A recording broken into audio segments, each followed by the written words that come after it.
Okay, good evening. I'd like to call this public meeting to order, please. Thanks very much to everyone for coming and your patience with Budget Committee as we go through our deliberations today. Budget process is always a little fluid, and we do our best to keep everything on time, but sometimes we're not able to achieve that, so thanks very much for your patience. So are there any declarations of pecuniary interest? Seeing none, okay, thank you. So we'll go right into the delegations, and we have several delegations that have pre-registered who have up to 10 minutes, and others who registered a little more late and they have 5 minutes. So our first delegation is Mr. Rick Chambers. Mr. Chambers, welcome.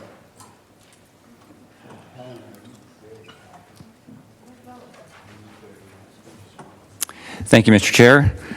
My name is Rick Chambers, and I'm a member of the Waterloo Age-Friendly Committee, and I'm here on behalf of the other groups that are part of this program tonight. The Social Planning Council from Cambridge, the Cambridge Council on Aging, the Mayor's Advisory Council for Kitchener Seniors. We would like to begin by thanking the council for sponsoring or helping to sponsor this year's Ride-a-Bus program that happened in the 3 cities, and I'll speak to that briefly. And that's one thing. The second thing we're going to talk about is the request for off-peak hours free ridership for older adults. Let me start by talking about the Ride-a-Bus days. Last year we asked for some support to offer an opportunity for older adults to get to know the transit system better in Cambridge and Kitchener and Waterloo. We had 2 days in each city in May and in August. Each one was oversubscribed. We had more people than we could handle, which was great. The program consisted of a morning activity where there was about an hour's worth of instruction from GRT staff, and then they went on a bus to various locations in the city which older adults would like to know how to get there. And then there was a conversation about the fare system and the Easy Go card and other details. The idea was to, and this is part of the age-friendly mandate, one of the things that the World Health Organization talks about is making public transportation affordable for all people, ensuring that public transportation helps older people get to the places where they need to go, and also providing information to older people on how to use public transit. So in these 6 activities, the feedback was wonderful. They really enjoyed it. The problem was we can only get 30 or 31 people on a bus, right? So that it was limited in numbers, which is why we have a waiting list if we do this again, and I hope that we can. One of the major influences in its success were the 2 people from Grand River Transit who were the hosts, Dave Steffler and Rachel McAuliffe, who did an outstanding job. They were patient, they were understanding, and they helped the older adults to understand the system. What we would like to request is that we do this again. It was so successful last year, and as I said, there are waiting lists of people who would like to participate again. Last year we did it in May and in August, and that seemed to work well. One was a weekend day, the other was a weekday. The weekdays seemed to work better. We would request that we do this at whatever time the GRT seems most accommodating for that. 2 Ride-a-Bus days like this for each city are very helpful in helping people to get to know the transit system. I would hope that at some point these would become regular features and not special requests, in fact even become part of the budget process for the GRT so that they could build this educational portion into their program.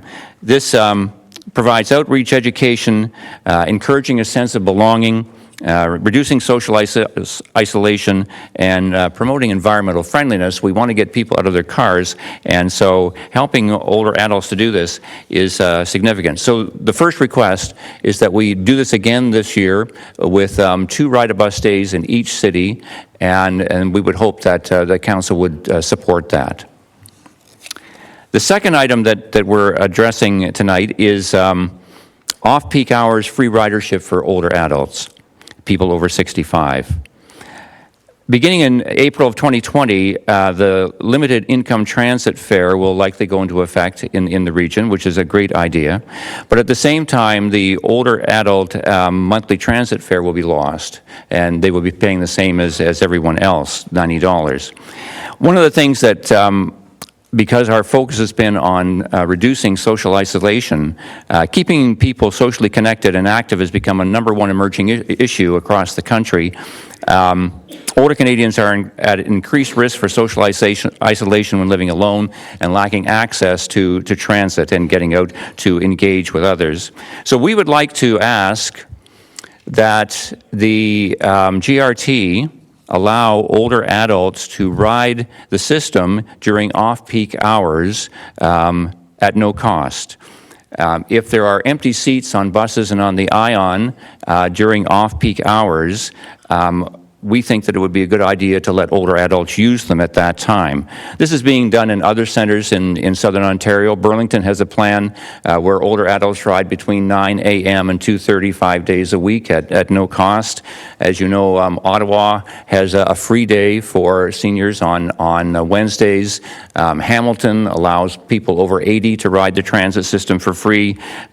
In Oakville, seniors ride on Mondays for free, and in fact, they found in Oakville that after 1 day of free rides, the rides increased for older adults for the rest of the week. There was a 578% increase on Mondays in their ridership, and then that continued at a lesser rate for the rest of the week. So our point is that if there are available seats on the ION and on the GRT bus system during off-peak hours, we would recommend that older adults be allowed to ride at that time. Now, we would suggest a 1-year trial for this to see if it has an effect, if it makes a difference to older adult ridership, and if we did it over a 12-month period to check how different the ridership is in different seasons, that would also be useful. So the other thing that we would suggest is that with the limited income transit program beginning in April, to compensate for the loss of the older adult monthly fare, to initiate this at the same time would be maybe a good idea and would lessen the impact of losing that special rate for older adults. Thank you. Questions? Okay, thank you very much, Mr. Chambers. We do have a question. Mr. Kiefer, Carl Kiefer. Thank you, Chair Strickland. Thank you, Mr. Chambers, for that presentation. Just a quick question, your definition of older adults, what age limit are we talking about? 65 and over. 65 and over? Mm-hmm. Thank you. So most of us qualify. Me too.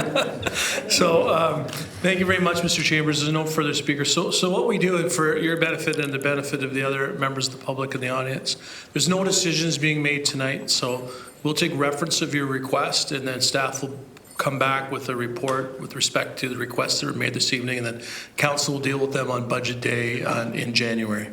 Okay, thank you very much. All right, thank you. Okay, Mary Dalton, Nutrition for Learning. Welcome, Mary. I should have sat closer, sorry. Thank you very much, Madam Chair and Mr. Chair and councillors. I really appreciate this opportunity to be here. And knowing I'm following Brian Larkin, and I'm sure a very heavy day for all of you, by the way, he sits on our board, and knowing some of the people that are coming up after me having some really serious issues, I will try and cut my time a little bit shorter. So for those of you that don't know Nutrition for Learning, and I know that many of you do, we are preventative. And I guess that's the one message I'd like to get through to you tonight, is that we are now working with 3 school boards, and we are working with 23,000 children every day, students every day. We also have a waiting list. But we're in 141 programs in 141 locations. We're housed in Ayr, beautiful Ayr. We're very close to the 401. But we go to Elmira, we go everywhere. And we are in Cambridge, we're in Kitchener, we're everywhere. And we go where we're wanted, and nothing is duplicated. We are not a cookie-cutter organization. We also do 10 summer schools this past summer, and we involve about 2,000 active volunteers, of which I would tell you 900 to 950 to 1,000 are on the ground every day. Like, that's extraordinary if we ever had to pay for that. So think about it, though, 141 programs, that's 7 or 8 people. It's not hard to get to those numbers. And that's been going on in this region for over 20-odd years. Not obviously that many, but it's grown to that. At every level, and I'm sorry, I'm giving you all written here, but there's a copy of it. We're in every grade level. We're in elementary schools and high schools, and there's no question that classrooms are better places to learn when the appropriate food and nutrition is available, which is not only vital for daily learning, but also for lifelong wellness. As I said to you, no two schools are the same, so we work with our partners, the school boards, at each school. Some are old, some are new, some are small, some are large, and the principals and the people that we work with as volunteers dictate how we deliver. So we try not to do it the way we want to do it, we try to do it they want to. The fact is the entire community benefits when we do this properly because we engage more people. We engage the parents, we engage the grandparents, we engage the friends, we engage the other students in the school. The impact, according to all the empirical evidence, is it improves memory and focus in the classroom when you're well fed. It improves your ability to problem solve. It increases the chances that you might graduate, and it certainly increases attendance. And I think the other piece that we all see is that social interaction with their peers and with the teachers and with older adults also changes the game. You have a lot of conversation around food, opportunities to discuss things that you might not at other times. There are 2 particular ways that we do the programs. One is called the BIN program, and they're actually always 3 food groups, and they're often in each classroom. But we also do a pod program where we have very large schools, and so there's a big unit where all the 3 food groups are out, and as they arrive or during the day, they can go to this pod and grab food. There's always fruit and vegetables. That's the one thing I would tell you. It's not a lot of baked goods. The gap right now that we're dealing with is we're in 80% of the schools. We get a very large percentage of our funding from the ministry, but we have a huge gap to make up, and we do it every year. We end up with a little tiny profit every year. But I would tell you that we're helping them right now try to get additional funding, and we're trying to set up a social enterprise, particularly with our procurement and distribution, where we're trying to help other charities. There's a letter in here from Strong Start that is one that we're doing a pilot project with, because our volume now that we're buying at, for the schools we're dealing with, is quite large. And so we're getting better pricing, and by getting better pricing, we're able to stretch our dollars. And if you look at where we were 3 years ago and where we are today, we're feeding 7,000 children more with the same dollars. So we think we have something that we can create a social enterprise with. But we need to continue funding it over the next few years to get it where it needs to be. And as we approach all the funders, we always end up with one gap, which is that we have no local government support. And I really feel guilty saying this because I look around this room and there are people who've sat on our board that are staff at the region. There are people who've come to every event we ever have. So when I say no support, I don't mean certainly your time. But we need a little bit of treasure, and it's not the dollar amount that you would consider giving us. It's the fact that we can leverage that we have that support from our local government. That's a big issue for us when I fill in the forms. It's the one I have to put 0 in. And so, in particular, most recently with Trillium. So what I'm here today is to ask you if you would consider giving some funding to this cause. It's not, as I say, the amount you give us, it's the fact that you think we're important, that you think what we're doing for certainly 23,000 with about another, I don't know how many on the waiting list. And I should say this to you, our involvement is also with not only the children in the schools who help us do the program, but we're also dealing with retired people. We're dealing, as you'll see from the 2 letters from the 2 school boards, they really believe in this, that it's making a difference. And as Brian Larkin and his staff would tell you, when you're not hungry, your behavior is just a little bit better. So I leave that with you. I hope that if there's any questions, I can answer them. Did I do it under 10 minutes? Barely? Well, you're good with the time there, Mary. So we do have a couple questions. Sure. Councillor Jowett. Through the chair.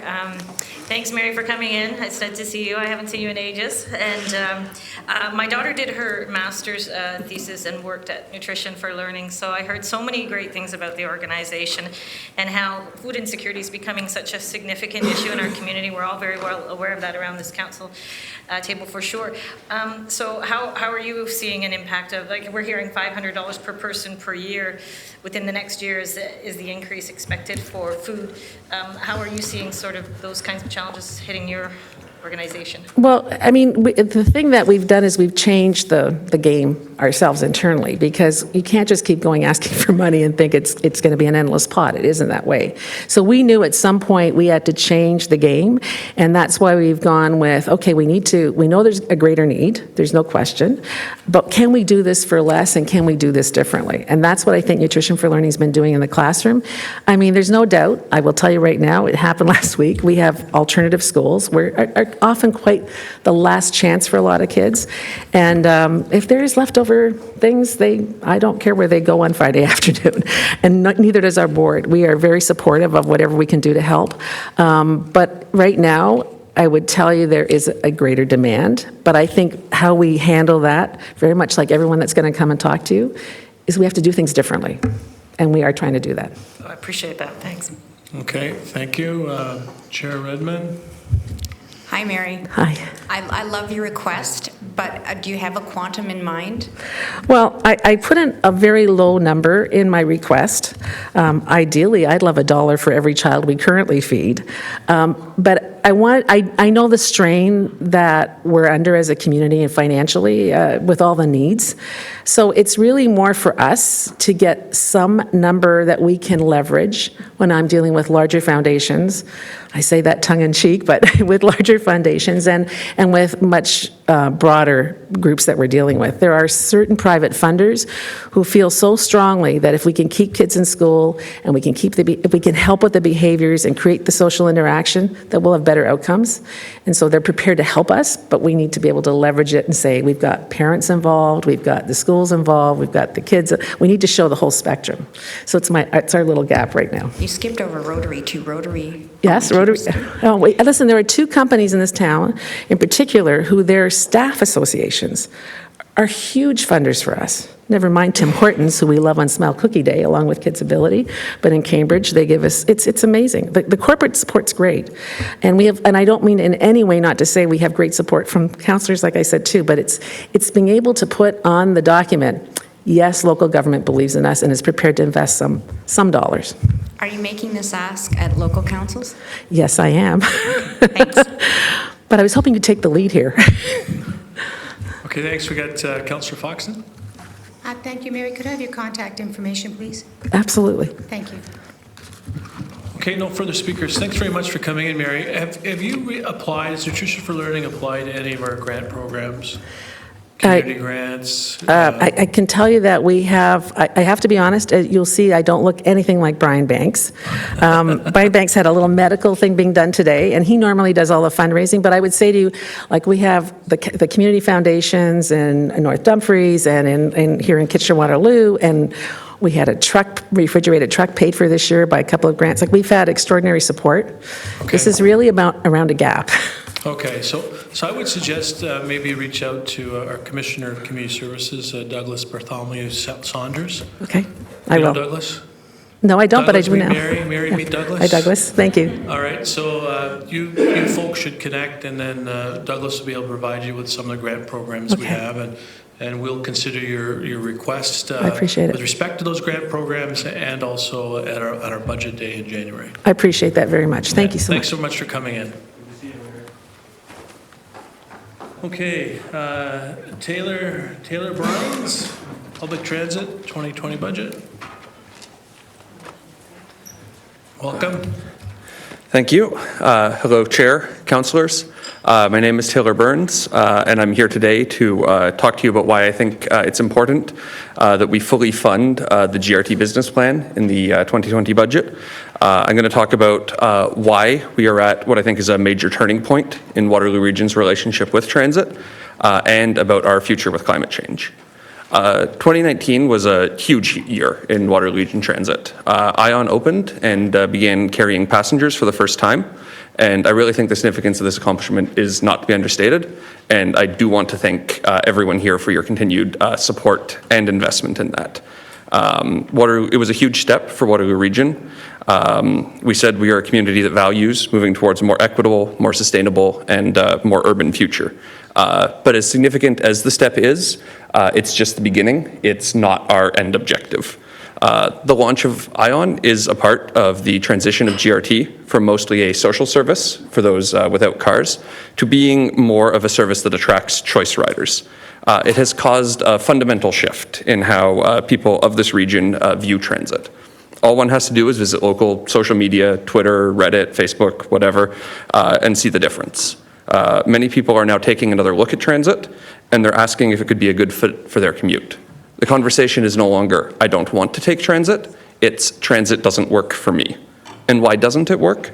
Because many of these people don't live or work along the ION route, and they must take an insufficiently frequent bus from their home or to their work. It might be tempting to think that transit has had its turn, and that we've funded it enough for the past few years with ION, and now is time to give people a break. I think it's the opposite. We've succeeded in changing the conversation around transit. Now people are looking and thinking about it. Now is the time that public transit support is highest. We've seen huge increases in boardings this year as people try out transit again. Many of them voters that newly care about transit. Now is the time to deliver a service that is convenient for people, not just a service that is good in some areas and not quite enough elsewhere. Ultimately, ION, light rail, buses, it's all one fully integrated system, and a part of our shift to a more transit-oriented region is going to depend on funding both of these things. In the 2022 election, whether this year's tax increase was 2.5%, 3%, the exact number, I don't think is going to be the defining issue. What will be remembered, though, is did ION meet its ridership goals? Without the supporting bus service, that's not going to happen, and I don't think a conversation about ION not meeting its ridership objectives is a conversation that any of us wants to be having in 2022. Speaking of elections, we also recently had a federal one. Without being in any way specific about party, one result was clear. Every single riding in this region was won by candidates that supported carbon pricing. That says something about the people of Waterloo Region. We believe that climate change is real, and we're ready to pay to fight it. However, carbon pricing alone doesn't solve climate change. We don't collect carbon taxes and give them to a magic climate change fairy that makes the problem go away, as convenient as that would be. Carbon taxes work by making people change their behavior, change to more sustainable choices. For this to happen, however, more sustainable choices must first exist. We can, of course, talk about electric vehicles. They're wonderful. I own one myself. I love it, but they still pollute. It would be even better if I didn't have to own a car at all. We often think of climate action in terms of big policy objectives like carbon pricing, or huge efforts to install thousands of solar panels. But the day-to-day reality of climate action is much less sexy and headline-worthy. Transportation is our region's #1 source of greenhouse gas emissions, and measures like funding GRT are the mundane reality of climate action. I know I saw some of you at the climate strike in Waterloo a couple months ago. It's a great event. Glad that you guys were there. If you truly believe in climate action, if you don't want the climate emergency declarations that some councils have made or these rallies to be empty gestures, funding for alternatives to driving must be a priority. Climate change isn't a problem we can delay action on. It's a problem that requires we act now. Yes, there will be costs. I don't want to downplay this fact, and I'm aware that costs are never what people want to hear. But I also do believe that the people of this region are ready and willing to have the tough conversations on climate change. The reality that there is no magic solution. There is no climate change fairy that we can pay to have the problem go away. We must fund transit. We must fund active transportation, and that this is going to be the reality of the fight against climate change. In conclusion, I think I've laid out two very good reasons for why it's important that we do fully fund the GRT business plan as it was laid out. And I hope that when it comes time for the 2020 budget in January, that you consider this fact. Thank you. Okay, thank you very much, Mr. Burns. I see no questions, so thank you very much for coming in, and We have demonstrated much commitment to improve transit over the years, and I suspect that will continue. Thank you. All right, thank you. All right, Sara Casselman. Welcome, Sara.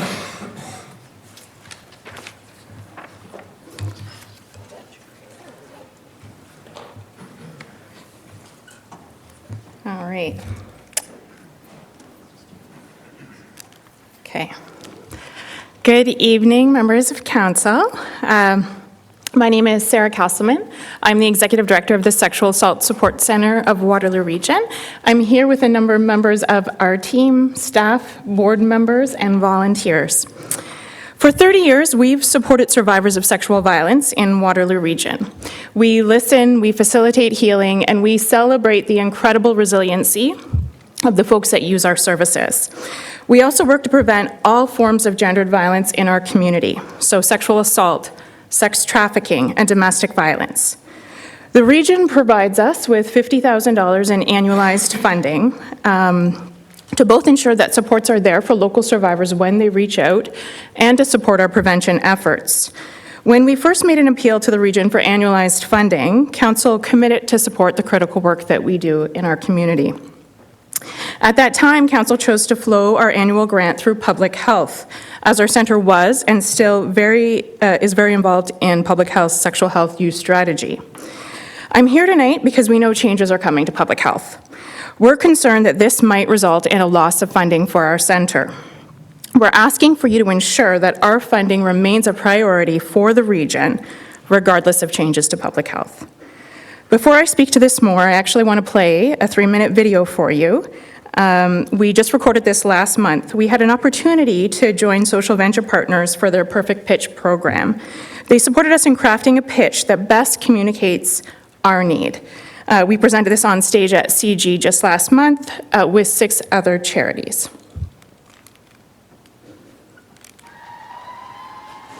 When Diane was 16, she endured all she could. The assaults were becoming more aggressive, and something needed to shift. One morning, she stayed home from school and mustered up courage for a conversation with her mom. Diane's words hung in the air. "Your husband is raping me." The next day, while her stepfather sat in his recliner, her mom packed up her belongings and told Diane to leave. It would take years and a suicide attempt for Diane to reach out to us at the Sexual Assault Support Center. We're there when someone's experienced the darkest time in their life. In the post-Me Too era, our center's been flooded with calls for support. Jian Ghomeshi, Bill Cosby, Harvey Weinstein, sexual assaults in the military, in the RCMP, on college campuses, concerns over police responses to sexual assaults, headline after headline. And with each, more survivors spoke out. We're on the front lines of this cultural shift locally. 5 years ago, 40 survivors on a wait list would have been a crisis. Now we have 140. It's our new normal. As a sexual assault support center, we wrap survivors in community care. Our support's free and it doesn't come with time limits. And for 30 years, our motto's been, "You're not alone." In the post-Me Too era, we need your help to say this with confidence to survivors.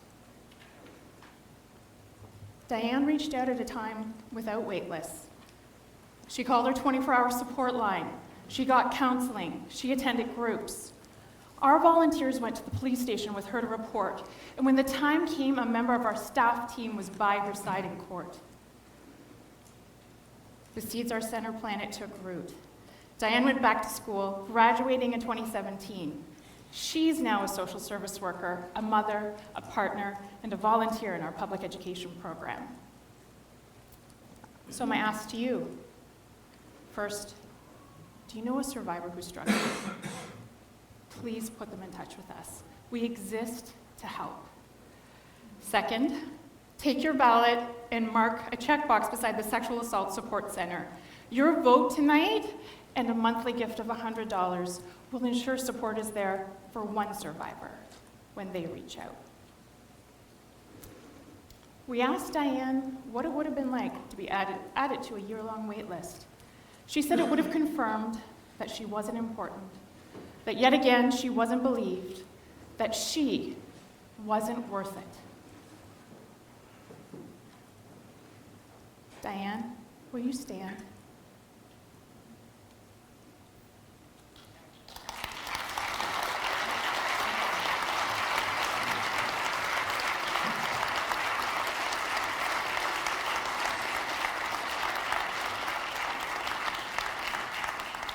If you believe that Diane and the survivors waiting are worth it, I invite you to stand right now in solidarity.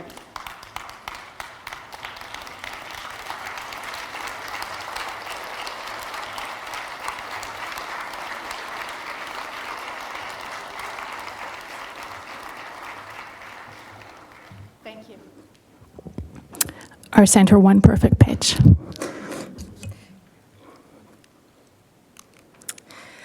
So that video captures so much of who we are and why we exist. If our center loses regional funding, our waiting lists already at critical levels in the post-Me Too era, they're going to grow any further.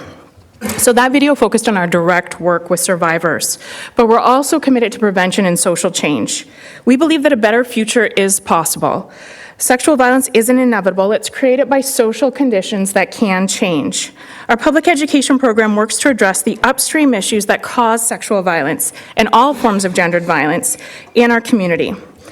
It's important to note here that Waterloo Region earlier this year was found to be the least safe urban centre for women in Canada. In March, the Canadian Centre for Policy Alternatives released the 5th edition of their report, The Best and Worst Places to be a Woman in Canada. In a nutshell, the report asked if men and women in Canada's 26 largest cities have relatively equal access to resources and opportunities fundamental to their well-being. The report highlighted that our region's combined reported rates of sexual assault, intimate partner violence, and criminal harassment were the highest in Canada's 26 major cities.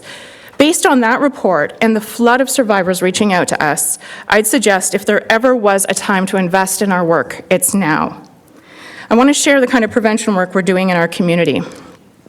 So more than 300 times a year, we're in classrooms, lecture halls, residences, after-school programs, and speaking to businesses and community groups. We talk about healthy masculinity, healthy relationships, consent, sexual harassment, how to respond when someone discloses, and how to be a fight in an ally for gender equality. We have a Male Allies program that works to engage men and boys with their unique ability and responsibility to be part of the work to end gender-based violence. We developed anti-sexual violence training for the Kitchener's Rangers that's been rolled out to all OHL players across the province. We provide similar trainings to other teams. We just developed anti-sex trafficking curriculum that's being rolled out by the Waterloo Region District School Board. This curriculum has received national attention, and school boards across the country have reached out to us for copies. This year, we partnered with Oktoberfest to create a campaign addressing sexual violence at the festival. You might have seen it. The campaign was called #OnlyYa and it was really embraced by our community. And finally, our center's taken a leadership role in our work with the police to improve police responses to sexual assaults. In 2017, a major Globe and Mail investigative series brought light to some serious concerns about how sexual assault investigations were being conducted across the nation and here in Waterloo Region, and I know some of you at this table are intimately familiar with that. In response, our community added a new step to our police's investigative chain. Every quarter, a group of us, survivor advocates with unique expertise, review closed sexual assault investigations that weren't closed with a charge, and we make recommendations and give feedback to the police. We actually just completed our 3rd regular review of that with police last week, and they've made a number of changes based on our recommendations. So we're in a new era. It's the post-Me Too era. Survivors continue to reach out in record numbers, and the need for services and public education has never been greater. Recognizing the overwhelming demand on us, less than 2 years ago, the provincial government committed to increasing our funding by 35%, which was unprecedented, but reflected our new reality. After the provincial election, this funding did not come through. So here we are. The bottom line, survivors languishing on wait lists is not okay. The idea that there's no money to either end sexual violence or support those impacted by it should be challenged, and strongly. There is money when it's a priority for an individual, for a community, for a province, or for a nation. So tonight, on behalf of survivors in Waterloo Region, we ask you to ensure our regional funding is safe. In truth, I'd like to ask for it to be doubled, but at least we need to protect what we have. Thank you. Thank you very much, Sara, for that moving and very informative presentation, and you're right on time, so very well done. Appreciate that. We have 3 speakers, and before we turn to speakers, just in terms of the funding, it is in our budget for 2020, and it is cost shared between the province and the region, but we'll certainly keep an eye on that going forward. Councillor Jaworski. Thank you, through the chair. You know, it's always good to see the media give you coverage, Sara, but it's always for the wrong reasons, as it was again this week, and yet another major development. I was wondering about the $50,000. I know from visits and our chats and other places that you really run on a shoestring budget. You do a lot with a little, and I saw the decorations and the painting of the new place. And maybe tell me a bit about is your the amount of your budget public, and how much does this $50,000 mean? Even you could answer either of those questions. So the $50,000 is split between our counseling program and our public education program. It goes into salaries. That covers probably about 85% of a full-time position, 80% maybe. And so if you're looking at those numbers, we often say that $100 a month will support one survivor through their healing journey, which means that every 2 weeks they could have a counseling session for that funding. So reasonably, right now with our incredible waiting list, and honestly in our community, if people have seen like today's papers and yesterday's papers, just there's one case that there's so far 63 women impacted by the same offender, alleged offender. And so you're talking something like that would take up the resources of a counselor for a full year. And so the demand, I mean, even without that, the demand is we have 140 survivors on our waiting list. So reasonably, the provincial funding that we were supposed to get would have pretty much funded 2 full-time positions, which would have at least made us not have significant waiting lists. So we're probably looking at needing about that much to not have a waiting list. Yeah. Okay, thank you, Councillor Jaworski. Councillor Jowett. Thank you, through the chair. Hi, Sara, it's good to see you again. So I did sit on the original task force, as you recall, and I just wanted to know how has it progressed? How have you felt that the process has helped since those days? Yeah, I was just saying earlier today when I was on 570 that if I think back to 5 years ago or 10 years ago, I can't even imagine being given the kind of access that we have now to police files and to have the relationship that we have now. So I'm not going to lie, it was rocky because we're advocates and we're going to fight hard to support survivors in the community. But the reality is that we are seeing changes, and the police have asked us to partner on a number of things over the next year. I'm supposed to be speaking to the Police Services Board next month to give them more of an update, but we feel like it is having a pretty significant impact, and they've actually invited us in to train their officers too, and all sorts of different things. So it's been worthwhile and a really important work in our community. Also, very time-consuming for our staff in terms of resources and demand. Yeah. So just one more quick question. We're seeing a significant increase in human sex trafficking and organ trafficking, and the reason I'm asking this question is because I have a niece who, this is her full-time job, and she's suggesting that, are you the only resource we have for human trafficking? We are. I mean, there's lots of different folks that have a role to play in human trafficking in our community. We have the provincial funding to provide support. So actually, our 2 main anti-human trafficking staff are here. Nikki and Tanya are both right here. They are, can I just say, they are rock stars. The work that they do in our community, between the 2 of them, right now they have 75 active clients supporting survivors of sex trafficking in our community. I'm surprised one of them hasn't jumped up during this conversation and left because their phone went off, honestly. So that program right now is still in pilot. We have heard from the province that they are intending to continue funding, but what that looks like moving forward past this year, we still don't have that information. But that is a really important component of our work and such incredible work. Honestly, we do need 3 full-time staff in that program with the need. Yeah. I wondered, I'm comparing to St. Catharines, and I know that she says that they have a fairly significant bunch of people that are looking after the problem, and they actually think ours is a little bit worse than theirs, but I don't know how to quantify that just yet. Well, along the 401 corridor is Yeah. known for being an area that has the most trafficking in Ontario as well. So it's a problem that we didn't have the resources to address a few years ago. It's becoming more and more known, and as it becomes known, it's like we open the floodgates, honestly. So I appreciate it. Thank yeah. you. Okay, thank you. Councillor Galloway?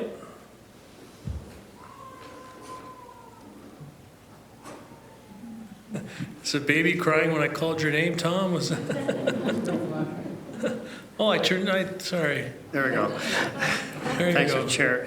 Sara, thanks to you and the other advocates who are involved in the auditing process. I know when we decided at the police board to go into that, it was certainly very much appreciated the way that developed, and giving people like yourselves kind of unprecedented access to otherwise confidential information was certainly very important to make that successful. And I'm glad to hear that there has been some success, and the police are engaging you even further and training and so on. Is it still unique in the province, that kind of an audit process where advocates like yourselves are coming in to audit police response to sexual assaults and making recommendations?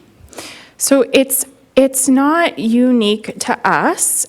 We do have a really good model here. So what happened over the last couple of years basically since 2017, when there was the large Globe and Mail investigative series, is that what's come through as best practice is actually to have community-based survivor advocates review police files and provide feedback. Some communities did a lot of their audits, like had internal audits or professionals come in who do audits on, and they didn't find the same kinds of things that survivor advocates found. And so the reality is we're looking for things like gender bias in police investigations. We're looking for, was the investigation done in a trauma-informed way? Things like that. And so the best practice is actually what we have implemented in our community. Not all communities have that, is to actually have community-based. So it's us, it's the YWCAs, it's Shore Center, it's Women's Crisis Services. We work together to do that. Well, thanks for that, and thanks for some of the other advocacy work and education work like Chelsea's story and Yes. and other things like that, which really does educate a broad part of the community. I do have a question for staff, Mr. Chair. So it's more general, though. So here we have one organization which we do provide some funding for through public health. We have other organizations. So am I safe to assume that all those organizations' funding has been protected in this particular budget process, of course, pending whatever may or may not happen, which at another time we might have to make another decision? Or this is not the only organization. I think we provide support for other organizations as well. All right, Dr. Wong?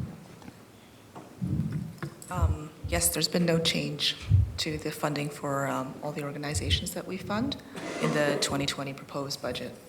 Okay, thank you. So just for the benefit of the audience, to response to Councillor Galloway's question, all the agencies that we're funding through public health, there's anticipated no change for 2020. So no further questions. Thank you very much, Sara, to you and your staff and your board for coming in. I certainly had an idea of demand for your services in our community, but not to the extent in which you demonstrated this evening. Really eye-opening and really in some cases quite alarming. So thanks to you and your team for the great work that you do. It's really a sad situation that we need to provide those services, but for those people who need those services, it's really good to know that you're there to provide them. So thanks very much for your work. Thank you very much. Okay, Mr. Neufeld, John, welcome.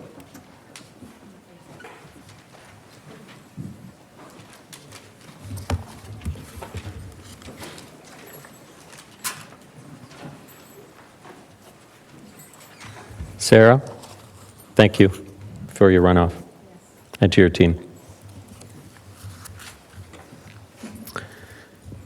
Good evening, Chair Strickland, Region Council, Region staff leadership. 10 years ago, I had the privilege of being able to serve this community given to me. And so on my first day, I didn't walk into work, I bounced into work full of excitement, thinking I was going to change the world.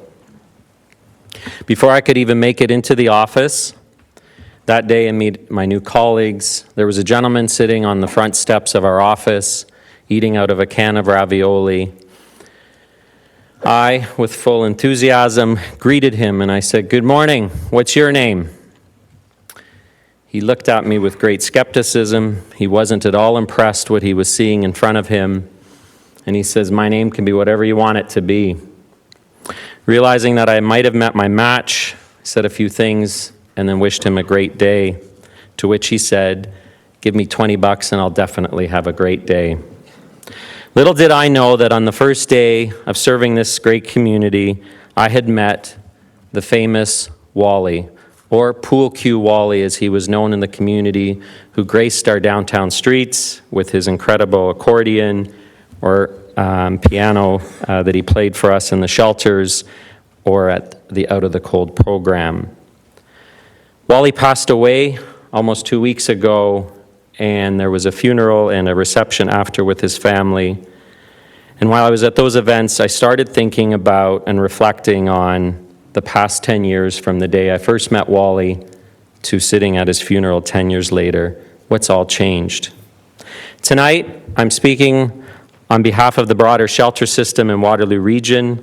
I want to share a little bit about the current situation today. How did we get there? Some of the great work that has been done leading up to here and what we need to do next. 10 years ago when I got here, we didn't have security cameras in our shelters, or not many. There definitely wasn't a plexiglass at our intake area separating staff from the program participants. And we actually had space in our shelters. We actually had beds. As a matter of fact, at one point I remember us being incredibly concerned that we only had 35 gentlemen a night because back then the region would fund us based on beds. And we were worried that if we didn't fill these beds, we weren't sure how we were going to meet budget. When I tell these stories to my newer team members, they look at me like I'm an old man telling stories from 50 years ago. Today, our shelter system is overwhelmed. To quote my friend Ann Tinker from the Bridges Shelter, our shelter system is in crisis. Things have significantly shifted in our community over the last 2 years. We have a record number of overdoses in our shelters. The depth of need is higher. The significance of mental health, addiction, and physical health challenges amongst those we serve is unprecedented. We have an increased number of youth accessing emergency shelter services. We have longer stays in shelter. So why? We have low vacancy rates in rental market. We have a lack of affordable housing and supportive housing, and we are consistently full. And for the first time in my 10 years, this August, September, October, we had to discharge on average over 200 people to the street because the shelter system was full. That has never had to happen before and has put our staff in an incredibly challenging situation. So how did we get here? If we go back 5 years, the Out of the Cold was winding down after 15 years, recognizing the challenging needs. Shelter system had strengthened. We felt like we had 245 beds in the shelter system across Waterloo Region, and we could respond to the need, which we did in 2015, in 2016. Then came 2017. I think you've heard presentations, probably many of them, and that reference kind of the summer, early fall of 2017. If you look at police stats, security stats, bylaw, you talk to our BIAs, they will tell you something significantly shifted in 2017. We definitely felt it in the shelter system. We panicked. We quickly responded as best as we could. We went to St. Matthew's Church down the street, asked to create an overflow for that winter. We saw people that we hadn't seen before in the shelter system. We saw the high level of needs in the community. And after we closed the overflow that year, we realized that the need was going to be there beyond just the winter. But we all wanted to believe it was just a blip. Maybe if we could just get through 2017. 2018 provided the same situation, and thankfully the Y opened an overflow. And then we closed it at the beginning of May, and all the challenges basically spilled out onto the street for the people that we had housed during the winter. Here we are in 2019, repeating it all over again, 3 years in a row. We still haven't really sorted it out, and we've got lots of challenges that we're currently facing right now. Before I get to what we should do next or what we could do next, I just do want to celebrate the great work that regional staff have done together with community partners. We did move to a housing first model in 2014. We've prevented 50% of individuals from accessing shelter in the first place through prevention and diversion. We have all of our shelter participants, or as many as we can, work on a housing plan. We've had small but meaningful progress for those who are chronically homeless. So what do we do next? We simply don't have adequate space for the individuals that need shelter in our community. So this capacity challenge that we're facing increases the stress and the frustration that the population we already serve is experiencing. Our community safety has been compromised. We have high rates of reliance on the police, security, hospital, mental health services, and there's been economic impact, obviously, on our businesses. Currently, we are sheltering 345 people each night across Waterloo region. The total capacity of the system year-round is 245. So we're not just a little off, we're off by about 100 spots. So let's just put that into context, that basically the shelter system can address 70% of need. So if the 16 of you sitting around the horseshoe today represented all the individuals needing shelter who are homeless and living on the street, we would only be able to help 11 of you. So Les, Elizabeth, Jim, Helen, and Tom, we have nowhere for you to sleep. And so what we've done is we have once again tried to create a bit of an overflow for the winter, but that only gets us to the end of April, and then we're going to repeat the cycle. The issues are going to spill out on the street because May 1st, those 100 people don't just magically disappear and have housing. They go to tents, they move around, and the issues spill into the neighborhoods, and all of you get phone calls from upset neighbors, community members, bylaw gets overwhelmed, security, all those kinds of challenges. So tonight, I have 3 asks. Number 1, that we stop looking at this as a climate issue. This is a year-long challenge that requires space and capacity. This is not just a winter problem. I know we psychologically are more afraid someone of freezing to death, but the issue of homelessness is just as challenging through other parts of the year. Number 2, this is a budget talk, so that you give regional staff some funding in the budget to address the increased capacity needs. Regional staff need some ability to address the short-term needs as we plan for the future. And lastly, the ask, I reviewed the KPMG report that you've received. I noticed that opportunity number 11 is targeting housing and homelessness system management, which concerns me at a time where not everyone in our community has a safe place to stay. We've had to turn people away prior to overflow opening, and we require additional permanent beds year-round in our community. So I'll close with where I started, with Wally. As I got to know Wally over the last 10 years, there was a point where I thought someone like Wally just could never be housed, and he was just going to be on the street forever and would come in and out of our shelter. And thanks to the region, thanks to us working together and do the Housing First model, Wally got housed a little over 2 years ago and spent the last couple of years of his life with dignity in supportive housing. And so that's what can happen when we have appropriate places in shelter that can move people to supportive housing. And it felt great at the open house after the funeral at the Walper Hotel to be able to shake Walter's grandson's hand and to say, you know what, your grandfather was probably one of the most famous citizens here in our community. And he looked back at me and he said, thank you to this community for the way they looked after my grandfather. Thank you. Okay, thank you very much, John. Councillor Paramedic. Thank you very much, and John, thank you very much for coming in this evening and making this this very thoughtful presentation, because it is something that as a community we're collectively grappling with, and I know many of the people around this this horseshoe have been grappling with and trying to understand what the best answers are, what the right answers are.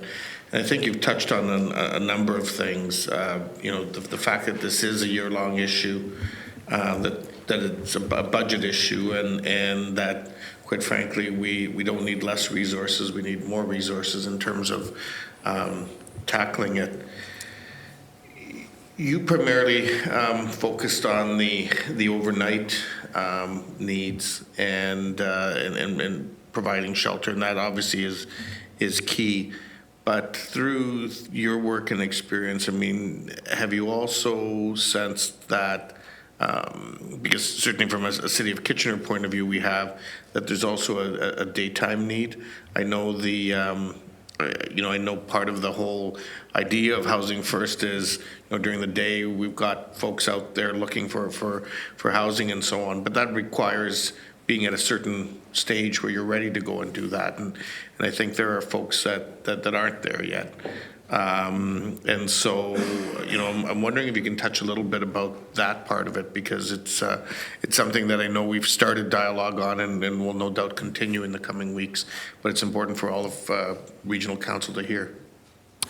Thanks, Barry. My understanding is there are some ongoing discussions with Ray of Hope and the Working Center about extending some of their hours in the community.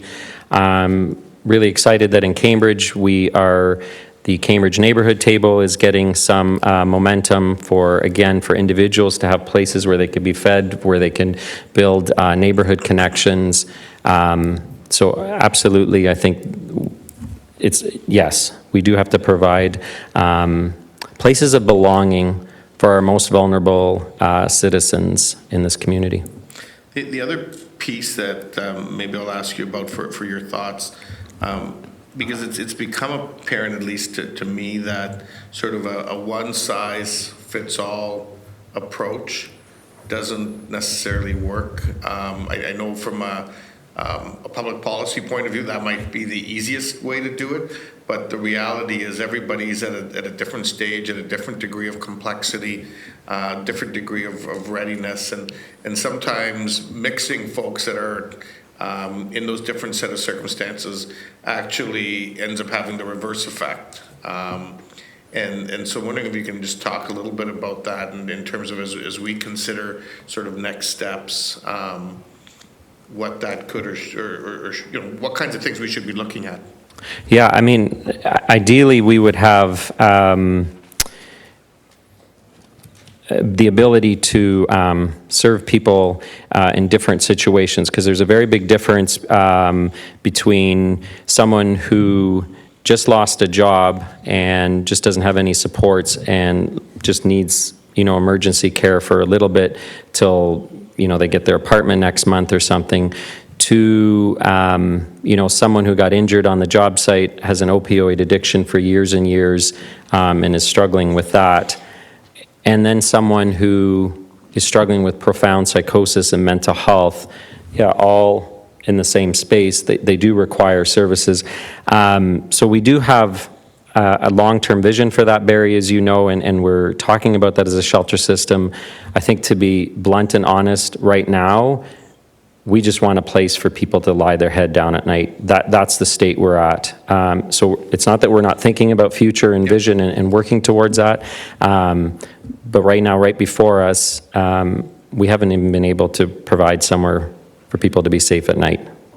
Okay, great. I think in the last, maybe more of a comment than anything, I mean, We were dealing with the police chief earlier today and talking about police budgets and, where it's appropriate for additional police resources and where it's appropriate for others. And, one of the points that he made that I think speaks to the points that you're making is that, yes, there's a role in place for policing, but there's a role in place for other community partners like you folks and others in the community. And so, we can't just look at it in terms of where we need to put additional resources in policing, but in fact, may need to put additional resources into things like the shelter system and so on. So a sincere thank you to the work that you and all the others involved in this space do in the community. We couldn't tackle it without you. Thanks, Barry. Okay, thank you, Councillor Vanovic. We have Chair Redmond, Herb, then Jowett. Chair Redmond. Thank you, Chair Strickland. John, thanks very much. You're probably one of the more creative people that did speak to these needs. And I know you zeroed in on the shelter, but we all know that there's a continuum. And Sara did a really good job about talking about animating the community and how that has really led to very good results. And I'm just wondering from your perspective, you talked about the Cambridge Neighborhood Table, and they came and applied for community grant and got $50,000 worth of support from this council to go in to make that project happen in Cambridge. Is the region getting it right in providing and facilitating? I mean, to me, that's always the struggle that as a councillor and legislators, that we get it right, that we support community and then get out of the way when we need to. Are the right players at the table right now? We often hear that the private sector's not there, and I'm thinking probably a little bit farther downstream for affordable housing. How do we get them to the table?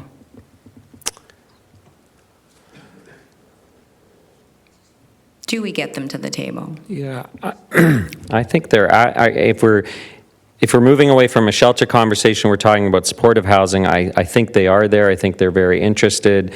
I think affordable and shelter housing is a different ball game than for-profit development and housing, and so I think that is the challenge. I think as a community, we're doing a lot more educating ourselves. We're bringing in different partners. So I think there's others coming to the table. I don't think it's just social service providers.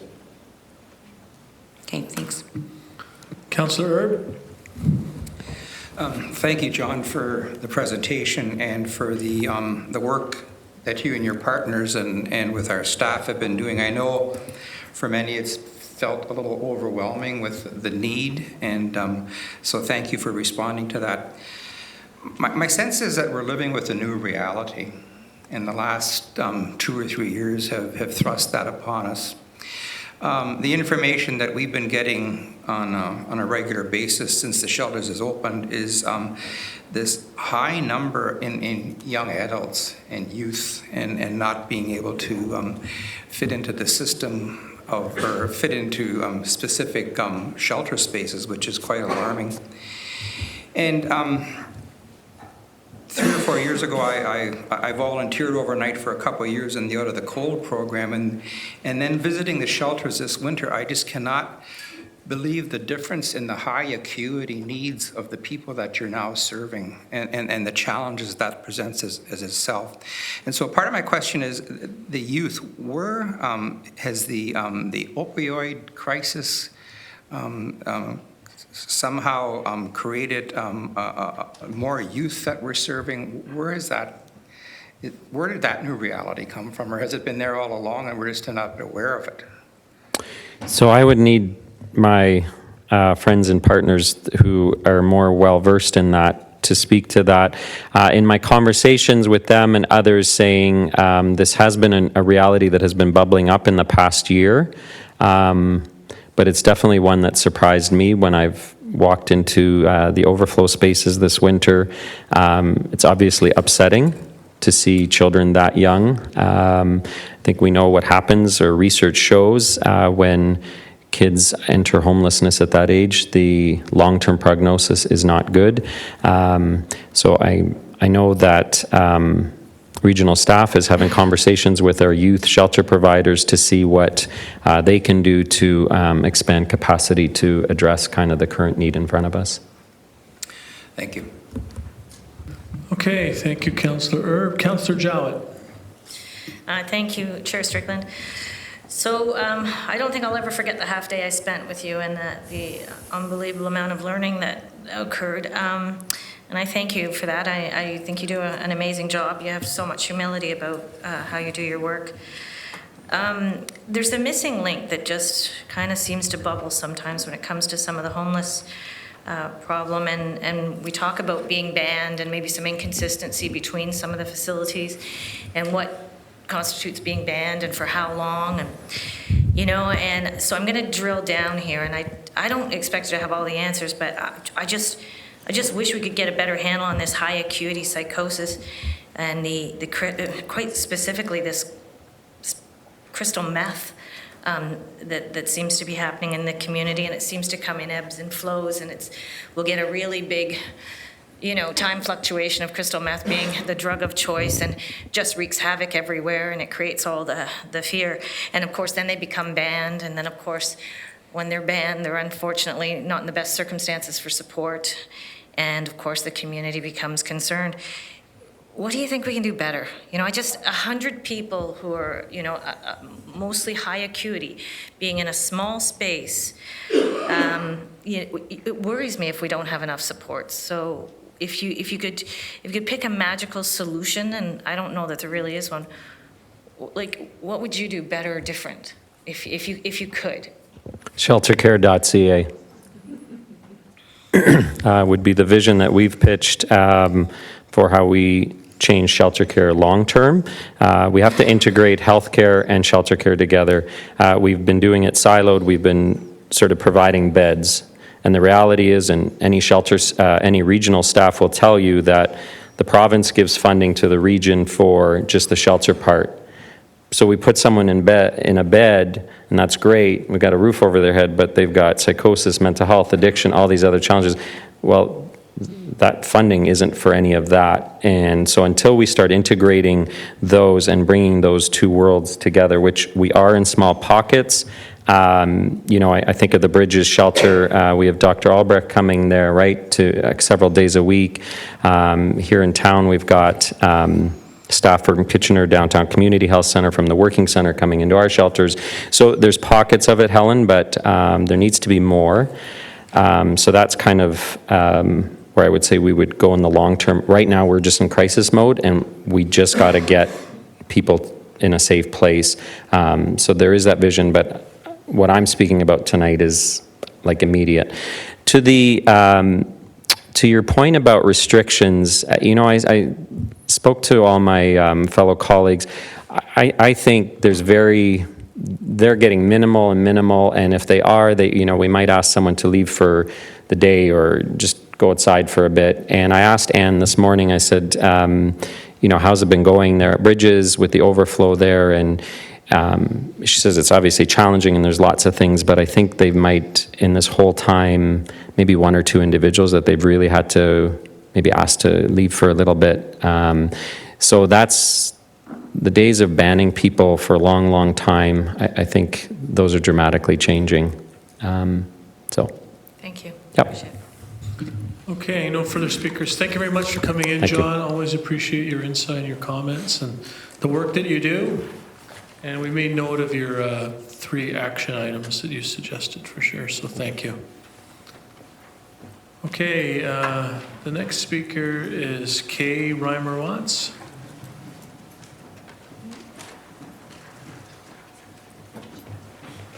Did I get the first name right? Close. Kai. Kai. Yeah. It's 50-50 Kai or Kay, so Yeah, welcome, that's fine. Kai. I get Kyle very often, so. Yeah, no, thank you for having me, and I just want to say really all of my respect and to the last few speakers. I mean, there's some phenomenal needs in this community, and it's really incredible to see the services that are being provided and clearly still need more support. So I'm going to keep my delegation fairly brief today. It's already been spoken to a few times. I'm really just coming here to express support for fully funding the GRT business plan, especially following on Council providing unanimous support, declaration of climate emergency, which many of us came out for some weeks ago.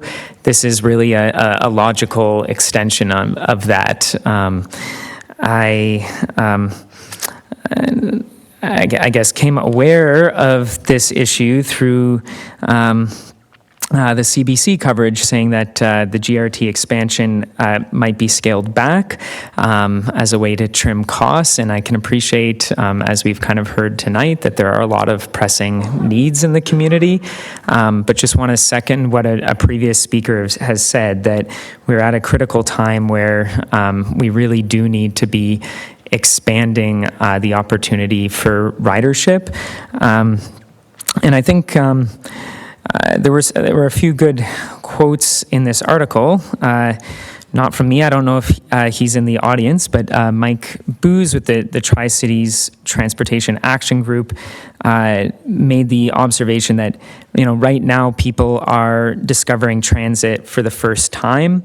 And so, if somebody wants to explore the Ion for the first time, they might need to catch another bus to get there.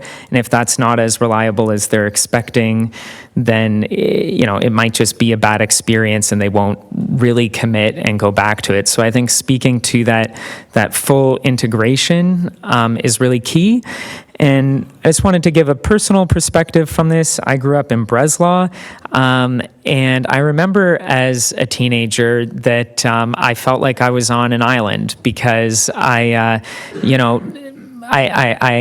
didn't particularly want to drive everywhere. The transit is awful, and I had an option to move to Toronto, where my dad lives. And that was probably the biggest attraction for me as a young adult to move to Toronto, because there was readily accessible transit. I could get around everywhere on foot. I could explore the city as much as I wanted to. And so I think looking ahead, and I mean, the number of the young people in our community as well who might, not be able to afford a car, and B, might not want one, we have to make that this full integration a real priority. The other thing I wanted to highlight is the cost savings. I know that there's an emphasis on cost. I was just pulling this, I know folks can't see it right now, but from the Community Energy Investment Strategy, the cost of energy used in Waterloo Region. I don't know if this is the latest figures for 2014, but it showed 800 million going to gasoline, 200 million to diesel, 20 million to fuel oil. So and again, I don't know if these are the latest figures, but of somewhere around $2 billion in energy costs in the region, it seems like about half of that is going into transport, which is not surprising given how much of our emissions are from that area as well. And so I recognize there's an upfront cost to investing in transit, but we have to think the cost savings for individuals as well, as they don't have to, put gas into their vehicles. And I would say that's been significant in my own life. Just this year, my wife and I were incredibly lucky to be able to afford our first home in Kitchener, something we would never have dreamed of in Toronto. And a big part of that affordability for us was not having to add on the cost of a vehicle and the insurance and everything that went with it. So, I mean, I took transit to get here tonight. I basically get around with transit and a bike. We want to make those options more and more and more available to people. And I think, if that's available to me in Kitchener, it absolutely should be available and expanded to areas like Galt and outside of just the urban centers.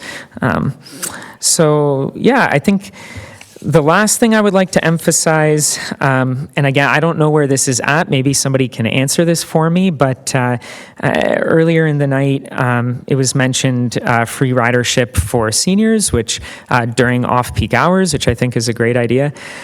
I was also wondering about the state of free ridership for the lower income people and those who are homeless, as we just heard in the last delegation. I don't know where that is at right now, but I feel like that should also be a key priority.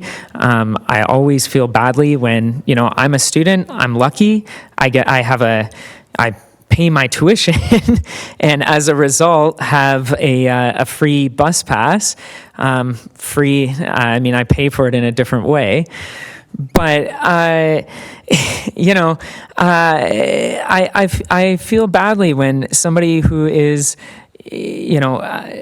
living on the streets and can use whatever money they have for food or what have you, then has to pay for transit, what little they have. And that doesn't sit right with me, especially as we're trying to get people out of the cold and being able to move around easily in our community.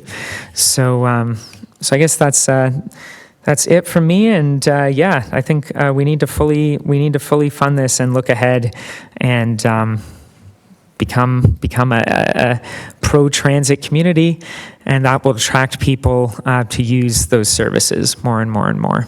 The better they are. Thank you. Thank you very much, Kai. We do have a question, Councillor Galloway. Thank you, Mr. Chair. Kai, among other things, you're a film producer. Yes. And you produced the movie Beyond Crisis. Yep. Which I was able to see. Is it available on YouTube or is it only commercially available? So directly a transit-related question. No. So that is, a short answer is it's commercially available. I'm looking to make it available for rent, actually, over when I get some time after the term here.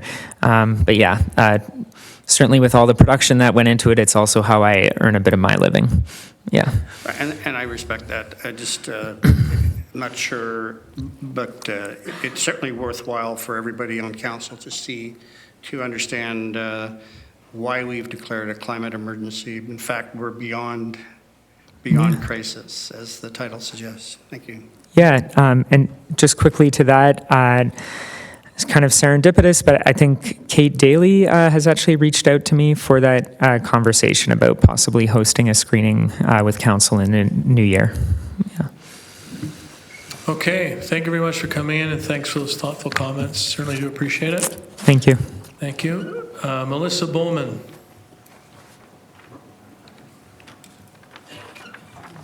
Welcome. Good evening, Chair and Council. My name is Melissa Bowman, and I'm a resident of Kitchener. Although I have spoken numerous times at Kitchener Council, as Mayor Verbanovic can attest, this is actually my first time speaking at Regional Council. I'm here today to speak regarding the plan for transit in the upcoming budget. As some of you know, I'm pretty passionate about improving active transportation and transit options, as I believe that helps create a more walkable and equitable region for all. And I'm thrilled with some of the things that the region has done in this regard.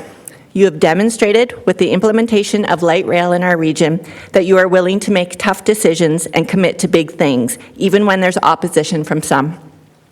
After a much longer wait than anticipated, ION is up and running, and we are now benefiting from those decisions made many years earlier. And I was delighted to hear that the region is hiring a senior-level active transportation manager. I look forward to what that role can bring to this community. And it's great to see that there are a number of options for increasing and improving transit service in this year's budget. However, I was disappointed to hear that staff's recommendation is to only implement one transit bundle option in this budget. Although adding an additional 15,000 hours of service is definitely welcomed, I encourage us to go even further. I understand the pressures you face to keep taxes at a reasonable level, and honestly, I don't envy the tough decisions you are faced with as you finalize the budget. However, I don't believe transit is the area we want to see limited, especially right now. With the ION now up and running, this is the time to go all in, so to speak. I've had many conversations in the last 6 months with coworkers, friends, and family who are not only willing to take transit now, but are actually excited to do so. These people rarely, if ever, used transit before, and now they come up to me with excitement as they tell me that they're taking the ION somewhere this weekend. Let's build on that excitement and curiosity in our transit system by improving service right now. If we hold off on these improvements for a year or two, we may have missed an opportunity to increase ridership. We have many municipalities declaring a climate emergency as people are finally becoming truly aware of the challenges with the climate crisis. An emergency requires special tools and action. It's not the time to maintain the status quo. Getting more people using transit and other forms of active transportation is no longer a nice goal, but rather a necessity. And yes, there is a financial cost to make that happen, but there are also financial costs to simply maintaining the status quo. I chose to move to this region 25 years ago to attend school. Very soon after that, I knew this region is where I would remain. I think there's so much great stuff happening here, and I'm proud that the region has shown that they are willing to think big and make tough decisions on things like transit and light rail. Now comes the hard part. We need to make all the little decisions to support those bigger ones. I believe there's a unique opportunity right now to build on the successes of our investment in light rail, and so I ask that Council adopts all 3 transit bundle options presented in the proposed budget. And I feel like I could go on for much longer than my allotted 10 minutes with a number of other budget items, but I just wanted to quickly add 2 other things that have come up tonight. First, I just wanted to reiterate that I strongly support the continued ongoing funding for the Sexual Assault Support Center. The work they do in our community is truly important and necessary. And secondly, I saw in a recent Record article that there were 9 or 10 items listed from the KPMG report that aren't technically under the region's mandate, things like immigrant supports and the Crime Prevention Council. Although not required, all of those services make a more caring community that I'm proud to live in. Let's not only consider tax savings, but also the kind of community we want to create. Thanks. Okay, thank you very much, Melissa. I see no questions. Thanks for coming in. Appreciate your comments. Doug Craig. Doug Craig. Should I say welcome back, Mr. Craig? Albeit as a delegation.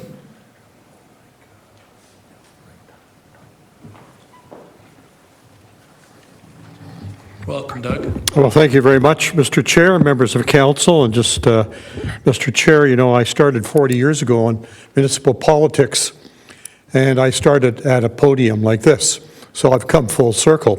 Anyways, I just want to say how much I appreciate listening to these delegations tonight. You've heard some great statements, some very sobering, some very measured statements from people about the concerns in the community. And I've simply come to reinforce that to a great extent and to talk about the problems from 2 perspectives. One from the property taxpayer and one from the perspective of meeting all the needs of the community. And I think that's very difficult to do in the present environment, the present situation that you find yourself in particular with the traffic issues or the transit issues in Cambridge. I certainly am very concerned about possibility of pulling back on the Galt area with regards to expansion of bus service. I think that's something that's got to be a high priority. It's an environmental issue. That's been well pointed out by the delegations before me. and certainly it points out the necessities of people in the community. Along with that, of course, is the bypass in Cambridge that Regional Council, I don't feel, has a grasp of in terms of it's important taking traffic out of the downtown area along the south boundary road and up eventually to the 401.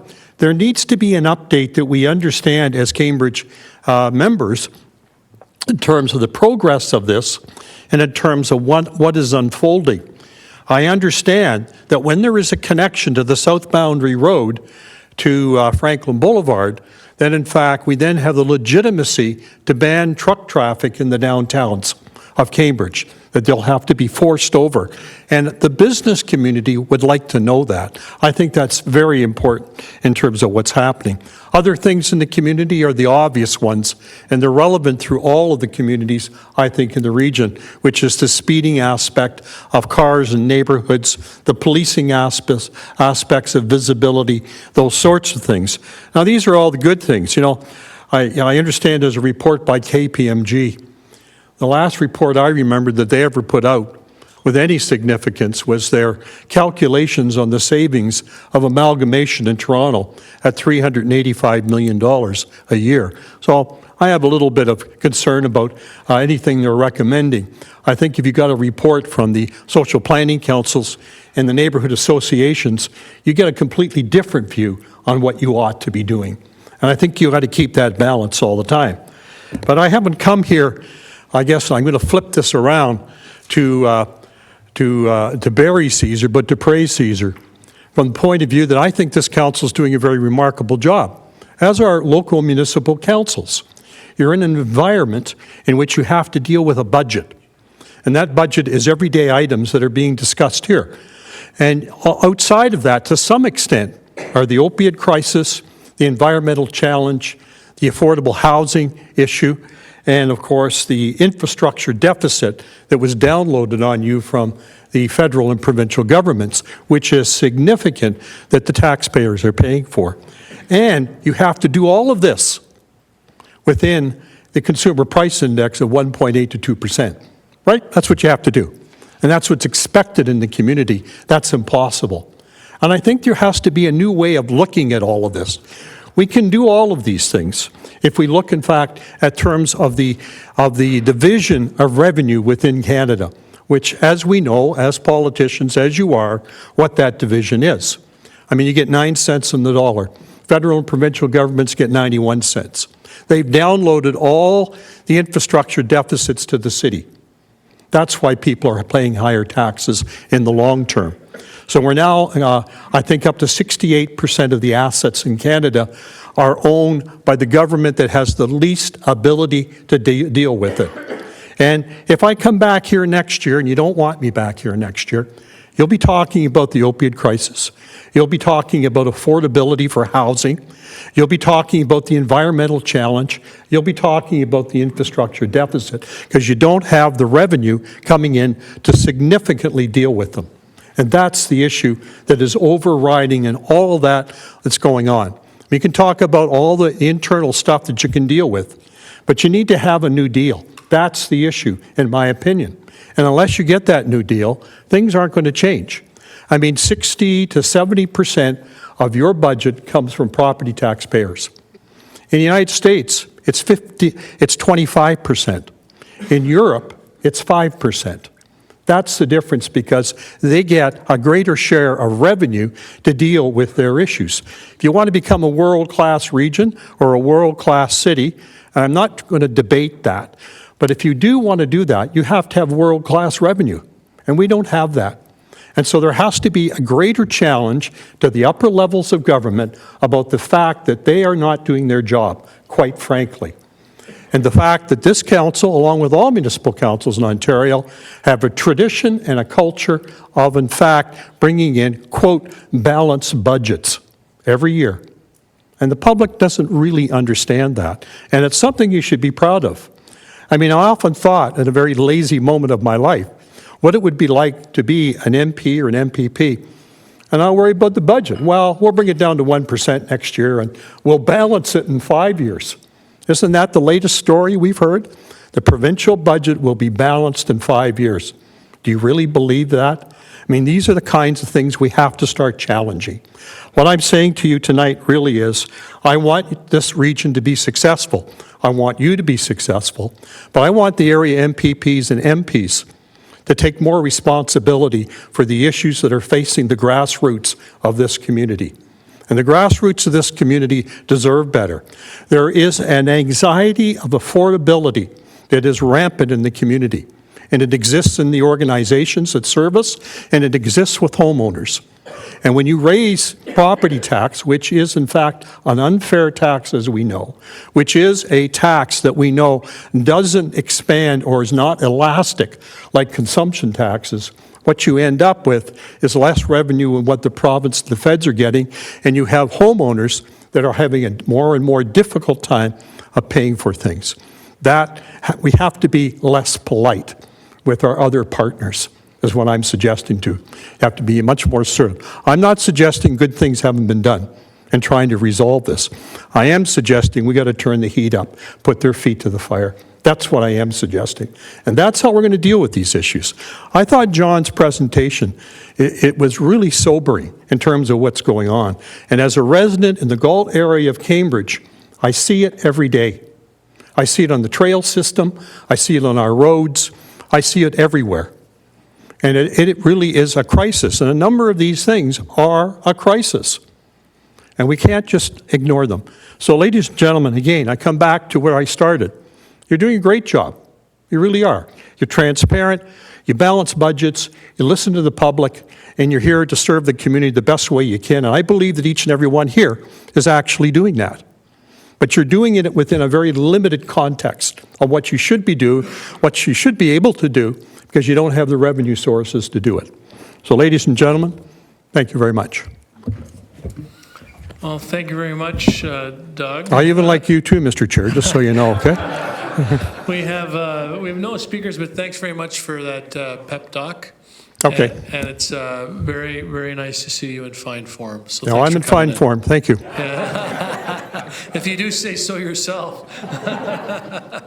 All right, thank you, Doug. All right, so then we have 3 more delegations remaining, and they registered late, so we're happy to have them, but you have 5 minutes each to speak. So the first one is Daniel Brotherston. Welcome, Daniel. Good evening, Chair and councillors. As you said, my name is Daniel Brotherston, and I'm sure many of you know me already. I'm here tonight to speak to you about transit, a service that I rely on for transportation around the region. I have the privilege of choosing not to own a car. I can rely on transit and walking and cycling to get around our city. As I understand it, in 2015, the region paid a consultant a great deal of money to develop a business plan for GRT. That consultant meticulously determined the value and business case for cost-effectively improving transit and presented it to council. It was promptly, I'll say, watered down to save costs by extending it from 5 years to 7 years. But sure, I can understand that, and I think the business case probably holds for that time frame as well. It was approved by council in that modified form. In 2018, I participated in the process of developing the Moving Forward Transportation Master Plan, which again supported the GRT business plan. That too was approved by council. And yet I stand here again urging you to implement this plan, which you have already twice approved. I was dismayed and frustrated to read the staff budget papers recommend against implementation of the already compromised business plan.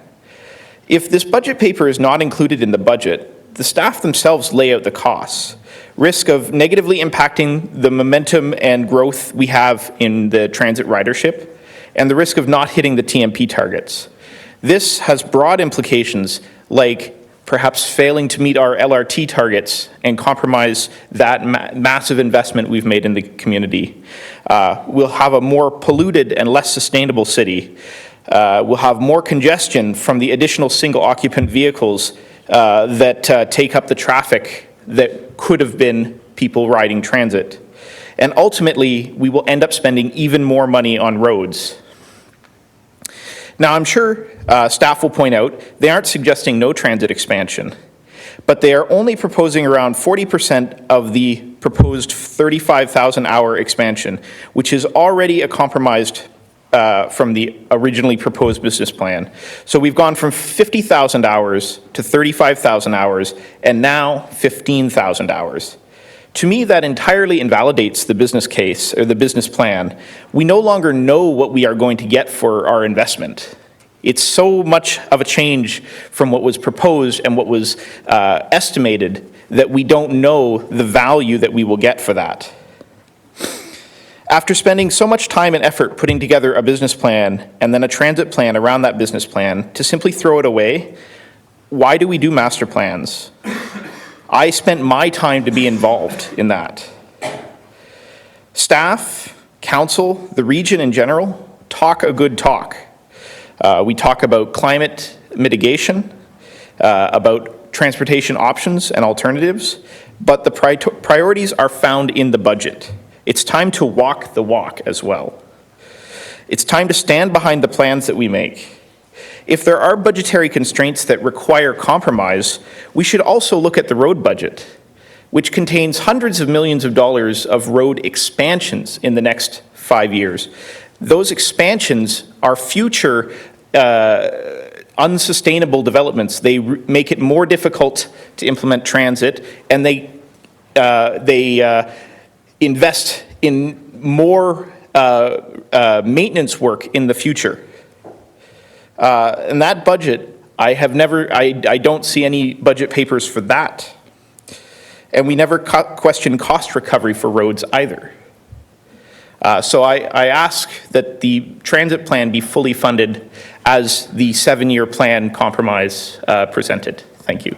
Okay, thank you very much. We do have a question. Councillor Jaworski. Thank you, through the chair. Thank you, Daniel, for your presentation. And one myth I'm trying to bust around town is the fact that in terms of who doesn't want the transit expanded, I know staff at this level, they certainly would want it expanded. It was our insistence at this council table, so this group of councillors said, try and fit whatever you can within 2.5%, and say came back with options. So that's something that's it's certainly just an option. It's the, notwithstanding all your discussion, the opportunities that are available with transit. It's actually that it's this group, this row, that's the one that has to make the big decisions. And whether the staff, all things being equal, they certainly implement as much as we ever wanted. So thank you for that. Thanks. Okay, thank you. No further speakers. Thank you very much for coming in. Thank you. Mr. Trueman, David Trueman, welcome. You have 5 minutes, David. Thank you. Hopefully my voice holds up. Good evening, Chair Strickland and Regional Council. Tonight I speak to you as an individual resident, but I do chair the Transportation Sector Committee of Climate Action WR, and I'm also on the steering committee of Cycle WR. I recently participated in a visioning exercise for Climate Action WR. We envisioned an attractive future for our region in which we lived very happy lives, which were locally focused, building on our barn raising traditions and leveraging our technology advantages. We valued community and equity, no longer slaves to measuring our self-worth by the wealth we accumulate. I believe that this region is uniquely positioned to create such a future if we act accordingly, starting now. As you know, all 8 municipalities in this region have committed to an 80 by 50 target for a reduction in greenhouse gases by 2050. You also probably know that the cumulative effects of carbon dioxide in the atmosphere and the non-linear effects of global warming, such as the thawing of the permafrost, mean that it is urgent that we achieve this reduction within the next 10 years, not 30 years. This urgency was signaled by your declaration of a climate emergency, for which I applaud you. It is indeed an emergency. The very definition of emergency demands that we rethink everything we do. We cannot keep building more and wider roads, inducing ever greater traffic with ever-increasing climate, health, and operational costs. We must do everything possible to encourage a dramatic shift to active transportation and transit. 49% of our emissions in this region are in the transportation sector. There is no other way to meet our targets but to make this modal shift. Your budget must reflect this emergency, this urgency. It must fund the full amount required by the GRT business plan. It must dramatically increase the spend on safe, connected cycling infrastructure and pedestrian safety. At present, we don't even have an accurate budget figure for these investments on cycling infrastructure, a fact you must find frustrating yourselves. We must stop spending on more and wider roads which degrade safety for vulnerable road users. We must make alternative modes of transportation dramatically more attractive. We have 10 years to make significant changes in how we live, in how we think. We are riding a wave of change. You are our local leaders. We look to you to act. There is a beautiful future out there for us if we steer toward it. I don't envy you in having to balance all the needs of this community, some of which we have heard about this evening. I urge you to take the most compassionate and forward-looking view possible and have the courage to raise taxes more than inflation to meet these extraordinary needs. In terms of climate change, if there ever was a justification, this is it, and now is the time. Thank you for listening. Thank you very much, David. Appreciate that. We have no questions, so thanks very much for coming in. Thanks for your comments. Okay, Thomas Little. Mr. Little, welcome. Hi. So I'd like to thank everyone else who's spoken on the other issues. I give them my full support. So I'm here to speak on the transit issue with the budget. I can't speak for any like committees or agencies or any of that, but as a member of the public, I take some of the bus routes that are affected, the 8 and the 12, almost every day. I take the 8 to go to Bulk Barn, and I take the 12 to go to Food Basics, which should give you an idea of like where these routes go and the kind of people who take them. I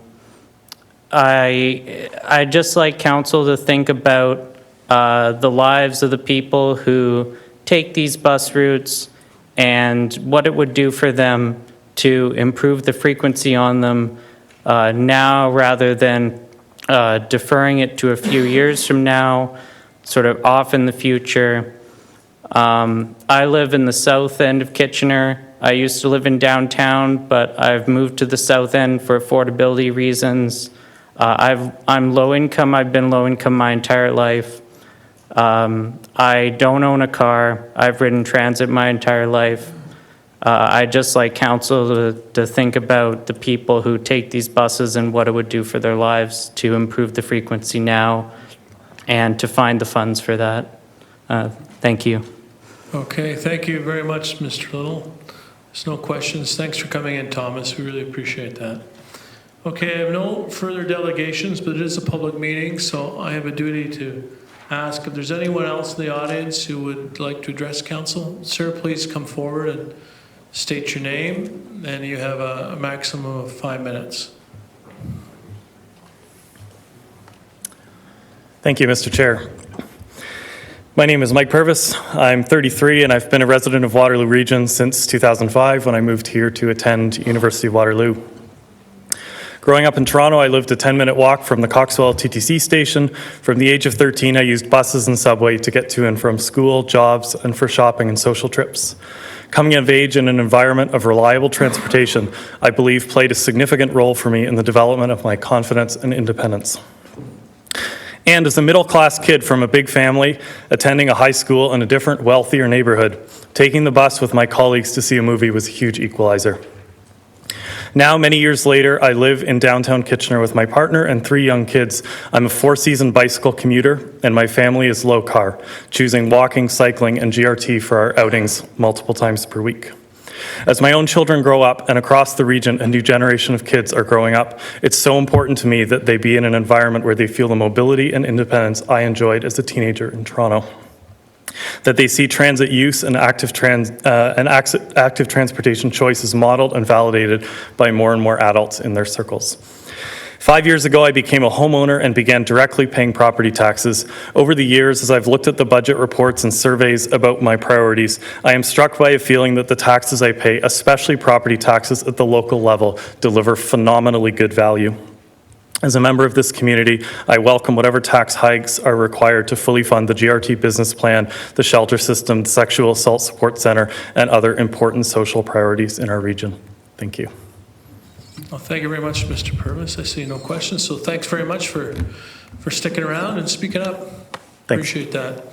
Okay, a call for a second time. Is there anyone else from the audience who'd like to address council on the budget? Third and final time, anyone else like to address committee and council? No? Okay, so that's the final call for delegations. Seeing none, moving on with the agenda. There is some communications there, a letter from the president of CUPE Paramedic Services. Is there any other business?